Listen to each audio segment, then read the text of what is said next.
നമസ്കാരം സാർ. നമസ്കാരം. സാറ്, നമ്മുടെ പ്രധാനമന്ത്രി നരേന്ദ്രമോദിയുടെ കേരളത്തിലേക്കുള്ള വരവ് ഒരു വലിയ വിവാദമായി മാറിയിരിക്കുകയാണ്. അതായത് നമ്മുടെ ദേശീയപാതയിൽ ആ, തലപ്പാടി മുതൽ ചെങ്ങളം വരെയുള്ള റോഡിൻ്റെ ഉദ്ഘാടനം, ആ ഭാഗത്തിൻ്റെ ഉദ്ഘാടനമാണ് വിവാദമായിരിക്കുന്നത്. പൊതുമരാമത്ത് വകുപ്പ് മന്ത്രി മുഹമ്മദ് റിയാസിനെ ഒഴിവാക്കി എന്ന് പറഞ്ഞ് സർക്കാർ പരിപാടി ബഹിഷ്കരിച്ചിരിക്കുകയാണ്. തീർച്ചയായിട്ടും. മാത്രമല്ല, അവിടെ LDFിൻ്റെ നേതൃത്വത്തിൽ അവിടെ ഒരു റോഡ് ഷോ, സർക്കാരിൻ്റെ മന്ത്രിമാരൊക്കെ പങ്കെടുക്കുന്ന ഒരു road show Ramanattukara Chengalam road Ramanattukara Chengalam റോഡിൽ ഒരു റോഡ് ഷോ നടക്കാൻ പോവാണ്. എന്താണ് സാർ ഈ ദേശീയപാത വികസനത്തിൻ്റെ നിറം കെടുത്തുന്ന ഒരു വിവാദം എങ്ങനെ സംഭവിച്ചു?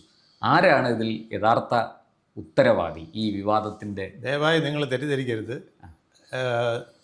പ്രധാനമന്ത്രി ഇവിടെ വരുന്നതിനോ അവിടെ റോഡ് ഉദ്ഘാടനം ചെയ്യുന്നതിനോ ഒന്നും മുഖ്യമന്ത്രിക്കോ അല്ലെങ്കിൽ മുഹമ്മദ് റിയാസിനോ ഇടതു മുന്നണിക്കോ യാതൊരു വിരോധവുമില്ല.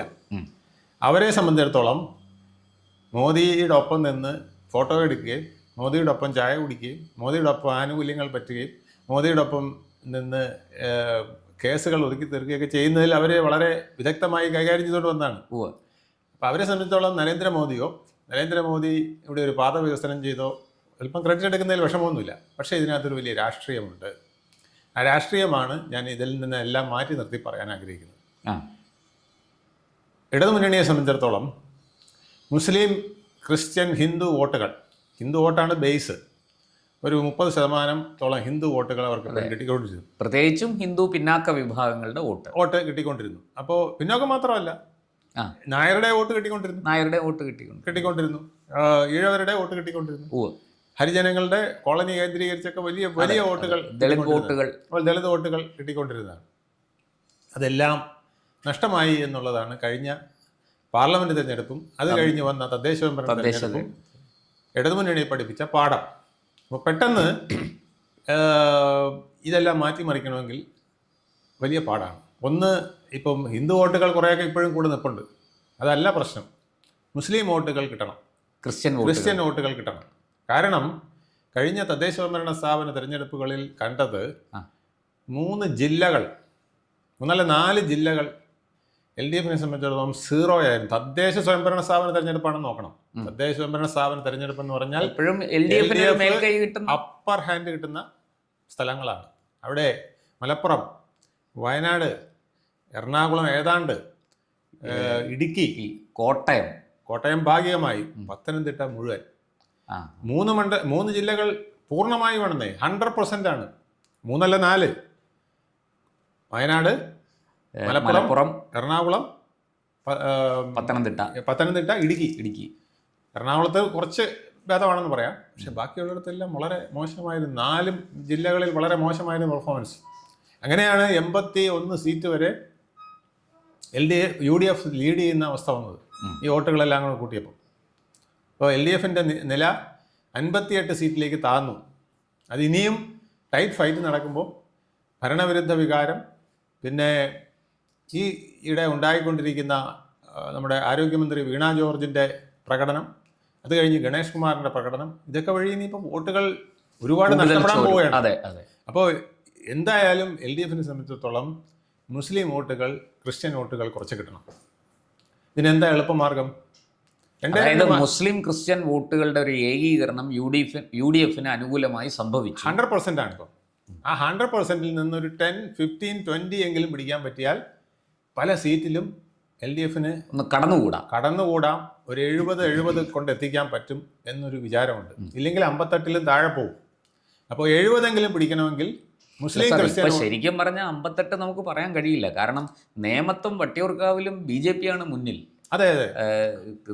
ഈ കണക്കൊക്കെ എടുത്ത് നോക്കിയാൽ സീറ്റുകളുടെ എണ്ണം നോക്കുമ്പോൾ ഏതാണ്ട് 56 സീറ്റിലേക്ക് 58ഉം 2 60, 80 2 മറ്റേ ഞാൻ ഒഴിച്ചിട്ടാ പറഞ്ഞത്. 58 എന്ന് പറയുന്നത് LDFിന് കിട്ടിയത്. നേരിയ മാർജിനിൽ ജയിച്ച കുറെ സ്ഥലങ്ങൾ ഉണ്ടെന്നേ ഉള്ളൂ. അപ്പൊ എന്ത് വന്നാലും ക്രിസ്ത്യൻ മുസ്ലിം വോട്ടുകൾ കിട്ടാൻ എന്താ മാർഗം? കേരളത്തിൽ ക്രിസ്ത്യൻ മുസ്ലിം വോട്ടുകൾ കിട്ടാൻ 2 മാർഗമേ ഉള്ളൂ. ഒന്ന്, നരേന്ദ്രമോദിയെ തെറി വിളിക്കണം, നേരിട്ട് ഉഗ്രൻ ഫൈറ്റിന് തയ്യാറാണ്. പിന്നൊന്ന് ഇന്റർനാഷണൽ ലെവലിലാണെങ്കിൽ നെതന്യാഹുവിനെ തെറി വിളിക്കണം, നേരിട്ട് യുദ്ധത്തിന് തയ്യാറാണ്. ട്രംപിനെയും ചീത്ത പറയണം. ട്രംപിനെയൊന്നും അത്ര വലിയ എഫക്റ്റ് ഇല്ല. എഫക്റ്റ് ഇല്ല. ഈ രണ്ടുപേരാണ്. മുസ്ലിം വോട്ടുകൾ കിട്ടണമെങ്കിൽ ഒന്ന് നരേന്ദ്രമോദിയെ മുച്ചൂടും ചീത്ത പറയണം, വിമർശിക്കണം. രണ്ടാമത് നെതന്യാഹുവിന് ഇപ്പോൾ ഇവിടെ പിക്ചറിൽ വരുന്നില്ല, ഇപ്പോൾ അതിന് പ്രസക്തിയുമില്ല. അപ്പോൾ വന്ന് കിട്ടിയിരിക്കുകയാണ് ഇവിടെ കേരളത്തിൽ നരേന്ദ്രമോദി. അപ്പോൾ രണ്ട് ഗുണങ്ങളാണ്.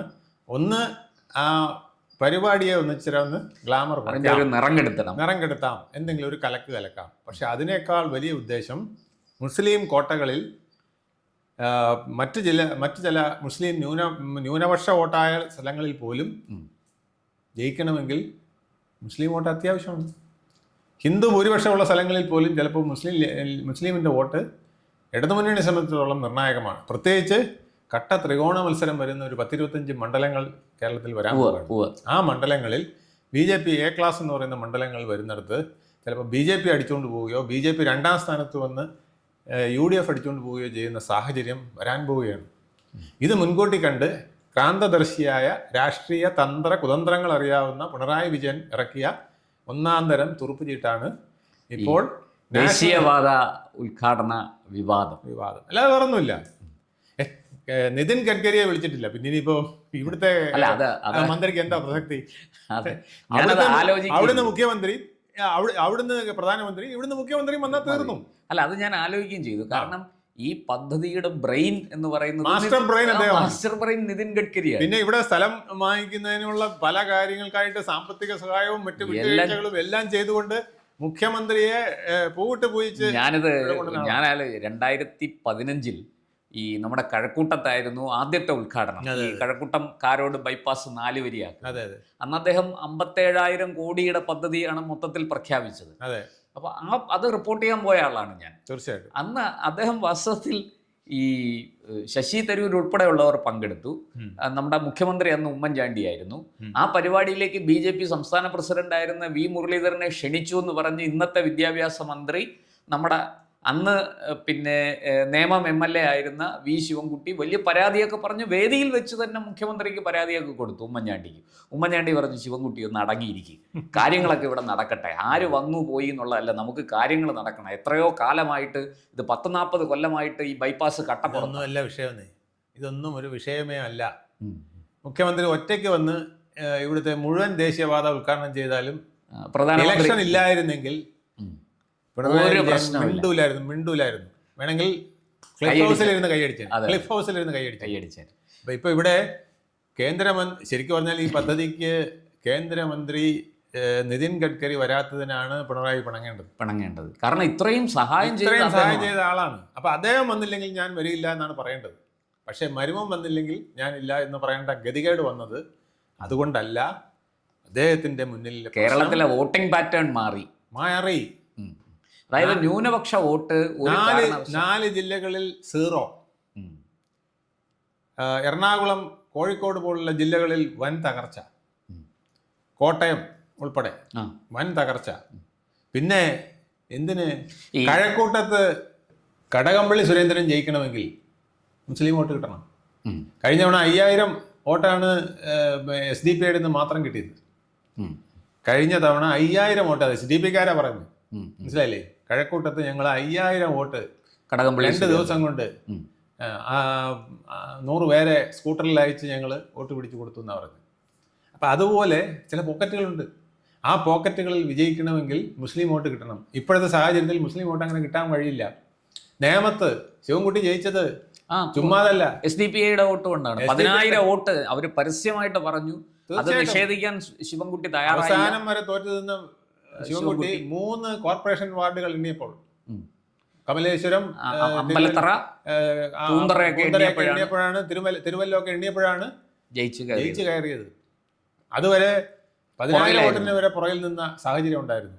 പിന്നീടാണ് 3000 വോട്ടിന്റെ ലീഡിലേക്ക് അദ്ദേഹം ഉയർന്നു ഭവിച്ചത്. അപ്പം ഇതുപോലെ മലപ്പുറത്ത് മാത്രമല്ല, വയനാട് മാത്രമല്ല, കോഴിക്കോട് മാത്രമല്ല, എറണാകുളത്ത് മാത്രമല്ല, ഇടുക്കി മാത്രമല്ല, പത്തനംതിട്ട മാത്രമല്ല, കോട്ടയം മാത്രമല്ല, തിരുവനന്തപുരം വരെ, ഹിന്ദു തിരുവനന്തപുരം വരെ ചില സീറ്റുകളിൽ 14 ജില്ലകളിലും ജയിക്കണമെങ്കിൽ മുസ്ലിം ക്രിസ്ത്യൻ വോട്ട് വേണം. അതിന് ഒറ്റ മാർഗമേ ഉള്ളൂ, ഭീകരനായ നരേന്ദ്രമോദി എന്ന് പറഞ്ഞ് പഴയ നരാധമനായ നരേന്ദ്രമോദി വാളെടുത്ത് നിൽക്കുക. ഇപ്പോൾ അതാ വാളെടുത്തിരിക്കുന്നു. അതാണ് കാര്യം. അതിൽ നിങ്ങൾ വേറെ ഒന്നും തെറ്റിദ്ധരിക്കണ്ട. അതിനകത്ത് വെറും പച്ചയായ രാഷ്ട്രീയം, വോട്ട് കിട്ടാനുള്ള പച്ചയായ വർഗീയം, രാഷ്ട്രീയമല്ലല്ലോ, അല്ല, പച്ചയായ വർഗീയം മാത്രം. മുസ്ലിം വോട്ടുകൾ കിട്ടുക എന്ന് വർഗീയം മാത്രമാണുള്ളത്. അതുകൊണ്ട് നിങ്ങൾ ഈ ഇലക്ഷൻ ആണെന്ന് കരുതി ക്ഷമിക്കുന്നതായിരിക്കും നല്ലത്. ഇത് BJPക്ക് ദോഷമൊന്നും വരില്ല. കാരണം എന്താ അറിയാമോ, ഇത് മനസ്സിലാക്കി അവർ പ്രവർത്തിക്കും. ഹിന്ദു വോട്ടുകൾ കുറെ കൂടെ BJPയിലേക്ക് വരും. മുസ്ലിം വോട്ടുകൾ ഉദ്ദേശിച്ച പോലെ LDFയിലേക്ക് പോകാനും വഴിയില്ല. കാരണം നരേന്ദ്രമോദിയെ കുറ്റം പറയുന്നതൊക്കെ അവർ ചിരിക്കും, കൈയടിക്കും. പക്ഷേ വോട്ട് ഞമ്മന്റെ ആള് നിൽക്കുകയാണ്, കോണി നിൽക്കുന്നു, കൈപ്പത്തി നിൽക്കുന്നു, വേറെ ഒന്നിനും ചെയ്യൂല. ഇപ്പൊ ട്രെൻഡ് അങ്ങനെ ആയിപ്പോയി. അതിനിപ്പോ അരിവാളിലേക്ക് വരണമെങ്കിൽ കുറച്ച് പണിയുണ്ട്. തലേ ദിവസത്തെ ഡ്രാമ പോരാ. ഈ എന്താ പറയാ, തൊലിപ്പുറത്തെ ചികിത്സ ഉണ്ടെന്നും കാര്യമില്ല. അതായത് സാർ, ഈ വെളുക്കാൻ തേച്ചത് പാണ്ടായി എന്ന് വേണമെങ്കിൽ പറയാം. ഈ നരേന്ദ്രമോദി വിരോധം കാണിക്കുമ്പോൾ ഹിന്ദു വോട്ടുകൾ കുറെ കൂടി BJPയിലേക്ക് ഏകീകരിക്കും. തീർച്ചയായിട്ടും നഷ്ടപ്പെട്ട മുസ്ലിം ക്രിസ്ത്യൻ വോട്ടുകൾ UDFൽ തന്നെ നിൽക്കുകയും ചെയ്യും. അതിന്റെ ലാഭം തങ്ങൾക്ക് കിട്ടാതിരിക്കുകയും ചെയ്യും LDFന്. അതാണ് സംഭവിക്കാൻ പോകുന്നത്. ഞാൻ ഈയിടെ ഒരു അതിശയമായ എനിക്ക് തോന്നുന്നത് മാതൃഭൂമിയുടെ ആണോന്നറിയില്ല, ഏറ്റവും നല്ല മികച്ച പ്രധാനമന്ത്രി എന്നുള്ള ലിസ്റ്റിൽപ്പെടുത്തിയിട്ട് പ്രധാനമന്ത്രിയുടെ പ്രകടനം എന്ന് പറഞ്ഞൊരു ലിസ്റ്റിൽപ്പെടുത്തി എത്ര വോട്ട് കിട്ടുമെന്ന് നോക്കി. കേരളത്തിൽ കിട്ടിയത് 38% വോട്ടാണ് നരേന്ദ്രമോദിക്ക്. അതേസമയം USSRലോ പിന്നെ റഷ്യയിലോ അന്റാർട്ടിക്കയിലോ പോയി നിങ്ങൾ വോട്ടിംഗ് നടത്തിയാലും ഒരു 10-70% കിട്ടും.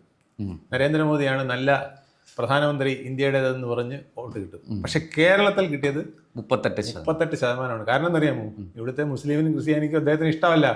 അവർ വോട്ട് ചെയ്യും. അവര് വർഗീയമായിട്ട് അത് ചിന്തിച്ചാണ് വോട്ട് ചെയ്യാത്തത്. അല്ലാതെ അവര് ഇവിടുത്തെ ഇതിനേക്കാൾ മറ്റൊരു പ്രധാനമന്ത്രി ഇപ്പൊ അവർ കാണിക്കാനില്ല എന്നറിയാം. പ്രധാനമന്ത്രി ഇപ്പൊ ചെയ്തുകൊണ്ടിരിക്കുന്ന പലതും ഇന്ത്യക്ക് ഗുണമുള്ളതാണെന്നറിയാം. പക്ഷെ അവരെ സംബന്ധിച്ചോളം ജാതി മത ചിന്തകൾ കഴിഞ്ഞിട്ടേ വേറൊന്നുള്ളൂ. അതാണ് മതേതരത്വം എന്ന് പറയുന്നതിന്റെ അർത്ഥം. മനസ്സിലായില്ലേ? ആ മതേതരത്വമാണ് ഒരു 38% കൊണ്ട് നരേന്ദ്രമോദി നിർത്തി. ഈ 38% വോട്ടെന്ന് പറയുന്നത് ഇവിടുത്തെ ഹിന്ദുക്കളുടെ വോട്ടാണ്.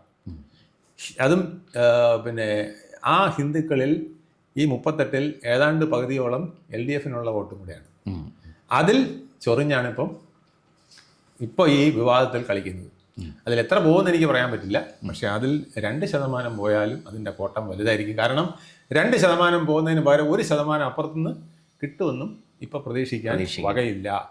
അപ്പോൾ നാഷണൽ ഹൈവേ ചിലപ്പോൾ കേരളത്തിൻ്റെ ഒരു രാഷ്ട്രീയ ഹൈവേ ആയിട്ട് മാറും.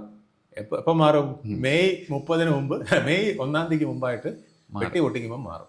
നമുക്ക് കാണാം. എന്തായാലും ഈ പറഞ്ഞതുപോലെ അതിൻ്റെ ഉദ്ഘാടനം, അതിൻ്റെ ശോഭ കെടുത്താൻ ഈ ഒരു വിവാദത്തിന് കുറച്ചൊക്കെ സാധിച്ചു. ശോഭ ചിലപ്പോൾ ഭേദമാവുമെന്ന് എനിക്ക് തോന്നുന്നു. കാരണം ഇപ്പം ഈ രാമനാട്ടുകരെ നമുക്ക് ഒരു പിന്നെ ഉദ്ഘാടനത്തിന് തലപ്പാടി ചെങ്ങളം എന്നൊക്കെ പറഞ്ഞ് ഇതിപ്പോൾ നാഷണൽ ലെവലിലോ സ്റ്റേറ്റ് ലെവലിലോ പോലും നമുക്കറിയാം. രാമനാട്ടുകരെ ഇപ്പം അവിടെയുള്ളവർക്കറിയാം, നോർത്തിലുള്ളവർക്കറിയാം. പക്ഷെ ഈ സൗത്തിലോട്ട് വരുമ്പോൾ ഇതൊന്നും ആർക്കും പോലും ഈ രാമനാട്ടുകര ചെങ്ങളം ഇത്ര വലിയ പ്രധാനപ്പെട്ടതാണെന്ന് അറിയില്ല. പക്ഷെ ഇത് ആവശ്യമില്ലാത്തൊരു പ്രസക്തിയും കൂടെ കൊടുത്തിരിക്കുകയാണ്. അങ്ങനെ ഒരു ഹൈവേ ഇവർ ചെയ്തിട്ടുണ്ടല്ലേ. അപ്പൊ മോദി ഇവിടെ അതിനും പണം ഇറക്കിയിട്ടുണ്ടല്ലേ എന്ന് ചിന്തിക്കാനും കൂടെ ഇത് ഉപകരിക്കും. BJPക്ക് ബുദ്ധിയുണ്ടെങ്കിൽ ഇതിനെയൊക്കെ യൂസും മിസ്യൂസും ചെയ്ത് ഗുണമാക്കാം. അതിന് എത്ര പേർക്ക് തലയുണ്ട്, പിണറായിയുടെ പോലെ തല അവിടെ എത്ര പേർക്ക് ഉണ്ടെന്നുള്ളത് മാത്രമേ സംശയമുള്ളൂ. ഈ കുതന്തർ തല അവിടെ ഉണ്ടെങ്കിൽ സംഗതി പണിയാവും. ചുരുക്കി പറഞ്ഞ വേലി കിടന്ന പാമ്പിനെ എടുത്ത് വേണ്ടാത്തടത്ത് വെച്ചു എന്ന് മാത്രമല്ല, അവനിപ്പോൾ വായം പൊളിച്ച് ഇറുക്കാനായിട്ട് നിൽക്കുകയാണ്. തീർച്ചയായിട്ടും നമുക്ക് വരട്ടെ. എന്തായാലും ഈ നരേന്ദ്രമോദി വന്നു പോയതിന് ശേഷം മാത്രം അദ്ദേഹം ഇതിന് എന്ത് മറുപടി പറയും, ഈ വിവാദത്തെ എങ്ങനെയാണ് കൈകാര്യം ചെയ്യുക എന്നൊക്കെ ജനം വളരെ പ്രതീക്ഷയോടെ നോക്കി കണ്ടുകൊണ്ടിരിക്കുകയാണ്. അദ്ദേഹം മമതയുടെ ഡാൻസ് കണ്ട ആളാണ്. അതെ, അതുകൊണ്ട് ഈ ചെറിയ കൂത്താട്ടൊന്നും കണ്ടത് അനങ്ങാൻ പോണില്ല. മമത ഡൽഹിയിൽ വന്ന് പിന്നെ സുപ്രീം കോടതിക്കകത്ത് കയറി ഇലക്ഷൻ കമ്മീഷന്റെ മേശക്കിടിച്ച് പിന്നെ പ്രസിഡന്റ് വന്നപ്പം അവിടെ ഡാൻസ് കളിച്ച് ഒരുപാട് വേലകൾ കാണിക്കുന്നതെല്ലാം കണ്ടിട്ട് അപ്പോഴെല്ലാം നരേന്ദ്രമോദി കല്ലിന് കാറ്റ് പിടിച്ചതുപോലെ അത്രയേ ഉള്ളൂ. അപ്പോഴാണ് ഇവിടെ ഈ ചെറിയ ഈ പാമ്പാട്ടികളുടെ മകുടി ഊത്ത്, ചെറിയ തീപ്പെട്ടി കോല് കൊളുത്തി ഈ വലിയ വയറ്റുകാരനെ പിടിക്കാൻ പറ്റില്ല. ഇത് ആള് വേറെ കമ്പക്കെട്ടിന്റെ ആശാനാണ്. പൂഴിക്കടകനും അതിനപ്പുറത്തതും എല്ലാം പഠിച്ച ആളാണ്. എന്തായാലും വരട്ടെ, നമുക്ക് നോക്കാം എന്താണ് സംഭവിക്കാൻ പോകുന്നത്. നന്ദി. കൂടുതൽ വാർത്തകളും വിശേഷങ്ങളും നേരിട്ട് ലഭിക്കാൻ ജനങ്ങളിൽ നിന്ന് ജനങ്ങളിലേക്ക് ജനഭൂമി ന്യൂസ് സബ്സ്ക്രൈബ് ചെയ്യൂ. ബെൽ ബട്ടൺ അമർത്താനും മറക്കരുത്.